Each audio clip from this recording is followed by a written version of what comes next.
Abordant le sixième point de cette présentation, il s'agit de défis et opportunités pour l'Église dans son rôle entrepreneurial et social au niveau local.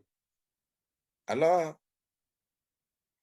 l'Église doit faire comprendre, c'est-à-dire comprendre d'abord le contexte de local, parce que chaque collectivité, chaque localité a ses spécificités. Donc, il faut comprendre d'abord le contexte local. En comprenant cela, il faudra faire l'analyse approfondie de la communauté. Et quand tu fais l'analyse a ses composantes. Il faut faire l'évaluation des défis économiques locaux et faire l'identification des opportunités de développement et enfin établir des partenariats locaux. C'est très important. L'Église est très importante au sein de la collectivité locale. Maintenant, l'Église va participer à la mobilisation des ressources. Comment participer à cette mobilisation des ressources? L'Église est l'entité, meilleure entité pour faire euh, participer aux engagements des membres de l'Église.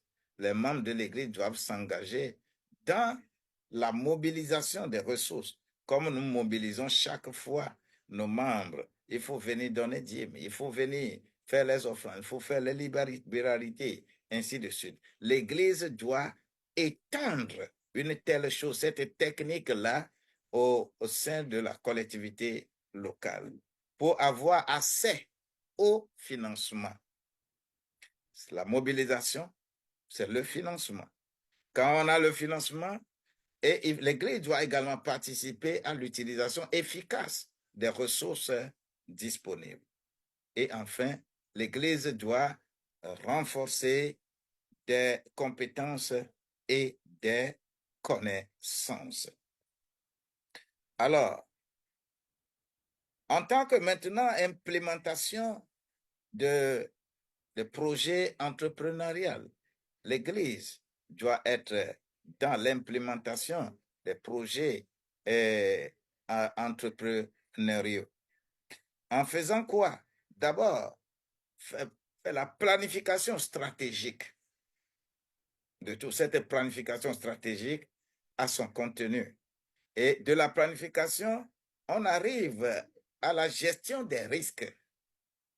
Les risques qui sont pour les projets, il faut passer à la gestion des risques. Et là, on fait ce qu'on appelle l'analyse FOAM, selon les Français, et analyse SWOT, selon les Anglais. Quand nous avons la gestion des risques, nous allons passer au suivi et évaluation. Parce que dans l'implémentation des projets entrepreneuriaux, il faut ce processus-là pour le développement de l'entreprise. Suivi et évaluation et enfin adaptation aux besoins changeants. Donc, dans cette implémentation, il y a encore ces 4 niveaux: planification stratégique, gestion des risques, suivi et évaluation et adaptation aux besoins changeants. Alors, il y a lieu de remercier l'Église parce que l'Église doit être dans son rôle. Et quand l'Église n'est pas dans son rôle, nous sommes responsables et nous devons aller à l'école pour implémenter ceci. L'Église doit passer à l'engagement communautaire. Pour cet engagement communautaire, nous avons encore ces 4 niveaux. Il y a la communication et la sensibilisation. On doit préparer la communication, la sensibilisation de la communauté à la cause du développement économique et social de la collectivité. Et l'Église doit passer dans cet engagement à l'inclusion et participation. Motiver les gens à s'engager dans le travail communautaire. L'Église doit également passer à la collaboration avec d'autres acteurs locaux. Et enfin, l'Église doit être dans la responsabilité sociale et environnementale.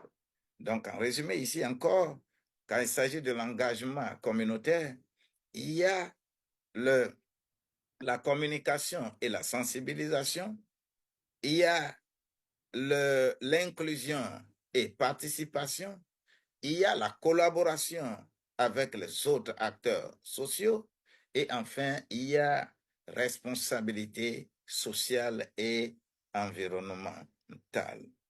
Alors, c'est très important que dans ce contexte, l'Église évolue vers la durabilité et la croissance. En termes de durabilité et croissance, l'Église doit faire la planification à long terme, à tout niveau. La planification à long terme, l'Église doit penser à la diversification des ressources de revenus, des sources de revenus, c'est-à-dire chacun doit être sûr, étant mobilisé, chacun doit avoir source de revenus. Et cette source de revenus, c'est un peu la même chose pour tout le monde. C'est une diversification. Chacun doit être canalisé dans son domaine pour réellement répondre aux défis de développement du milieu. L'Église doit passer au renforcement des réseaux et partenariats. Et enfin, l'Église doit faire la mesure de l'impact social et économique. Si on est sérieux avec nous-mêmes, on doit faire ce qu'on appelle le cadre logique et le cadre de résultats. Il y a le cadre logique et le cadre de performance. Et tout ceci, l'Église doit être en mesure de faire cela pour mesurer l'impact, les effets, les impacts, les répercussions de tout projet sur le développement de la collectivité. Que Dieu bénisse tous les responsables d'église afin que beaucoup de choses soient toujours compilées à leur profit. Nous avons besoin que beaucoup viennent participer à des formations comme celle-ci.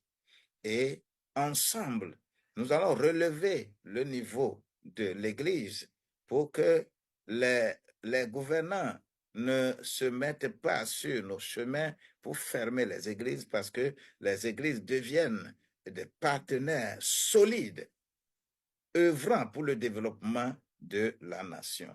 Que Dieu bénisse chacun de nous ici. Merci. Je vous aime beaucoup.